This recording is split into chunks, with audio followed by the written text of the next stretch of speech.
મોલનો માલ ખરીદવાનું અને નફો આપવાનું કહી બહેન પાસેથી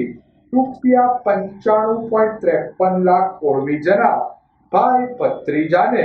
પોલીસે ઝડપી લીધા હતા. શહેરના નવાપરા વિસ્તારમાં આવેલ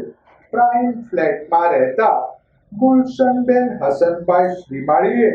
તેના કાકાના દીકરા યુનુસ સુલેમાનભાઈ શ્રીમાળી અને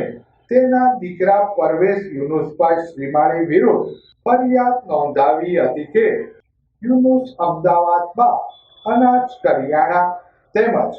અન્ય ચીજવસ્તુઓનો મોલ ચલાવતો હોય, જેને રૂપિયાની જરૂરિયાત ઊભી થતા તેની પાસે આવી અમદાવાદ શહેરમાં મોલો બંધ થવાના હોય, જે મોલનો માલ સામા સસ્તા ભાવે મળતો હોવાથી માલ ખરીદવાનું અને નફો આપવાનું કહી બહેન પાસેથી ₹1.04 કરોડ મેળવી લઈ તેમાંથી ₹9.40 લાખ પરત કરી ₹95.53 લાખ અવારનવાર માંગણી કરવા છતાં ન આપી ધાક ધમકી આપતા હોય,